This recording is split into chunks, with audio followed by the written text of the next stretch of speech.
आदमी ने बस एक नजर मेज पर रखे हिलते हुए टोफू पर डाली। अगले ही पल उसने एक डरावना राज जान लिया, क्योंकि ऐसा होना इस बात का सबूत था कि जिस समुद्री वॉच टावर पर वो लोग रह रहे थे वो लगातार आने वाली समुद्री लहरों सुनामी से अब झुक चुका था। लेकिन उससे भी ज्यादा दुखद बात ये थी कि वो चारों लोग अब वहां से जा भी नहीं सकते थे, क्योंकि नए टीम मेंबर अब तक पहुंच नहीं पाए थे जो उनकी जगह लेते। उधर खाने पीने का सामान और पानी भी लगभग खत्म हो चुका था, तो अब सबको दिन में बस थोड़ा सा खाना खाकर ही जिंदा रहना पड़ रहा था। इसी बीच जब सब अपनी जिंदगी बचाने की जद्दोजहद में लगे थे, निगरानी पर तैनात निक ने दूर समुद्र में कुछ भयानक देखा। एक अनजान जहाज धीरे धीरे उनकी ओर बढ़ रहा था। तुरंत उन्होंने तोपों का रुख उस जहाज की तरफ मोड़ दिया। सारा सैंड्रा, जो रेडियो संभाल रही थी, ने उस जहाज से संपर्क करने की कोशिश की। यहाँ कोस्ट गार्ड पोस्ट 27 बोल रहा है, अपनी पहचान बताओ। लेकिन सामने से कोई जवाब नहीं आया। जब सब कप्तान के आदेश का इंतजार कर रहे थे कि क्या हमला करें, कप्तान ने अचानक अपनी पिस्तौल निकाली और निक को पकड़ाकर बोला, तुम जाओ, चुपके से जहाज में घुसकर देखो अंदर क्या चल रहा है। निक के मन में तो कप्तान की 17 पीढ़ियों को याद करने का मन हुआ, पर आदेश तो आदेश था, जाना ही पड़ा। जैसे जैसे वो अनजान जहाज के करीब पहुंचा, उसका दिल तेजी से धड़कने लगा। चारों तरफ गहरी धुंध छाई थी। उसने सावधानी से जहाज के चारों ओर चक्कर लगाया, फिर धीरे से अंदर दाखिल हुआ। जहाज के केबिन में एक भी इंसान नहीं था। कपों पर जाले जमे हुए थे और मेज पर कॉकरोच रेंग रहे थे। इससे साफ था कि ये जहाज काफी समय से छोड़ा हुआ था। लेकिन एक अच्छी बात ये थी कि गोडाउन में खाने पीने का भरपूर सामान पड़ा था। निक ने अंदर घुसने से पहले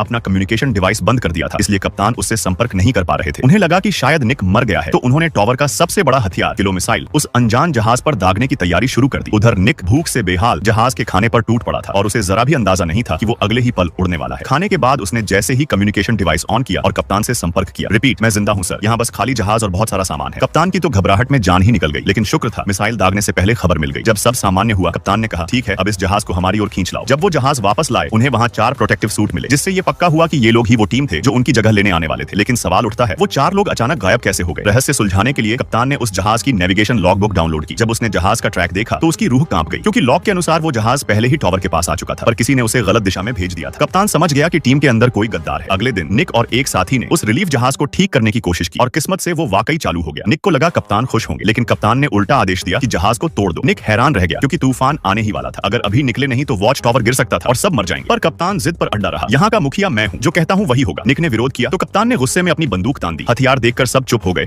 और मजबूरन कप्तान की बात मान ली। इसी बीच जब वो लोग अगली चाल की योजना बना ही रहे थे, अचानक वॉच टावर का सायरन बज उठा।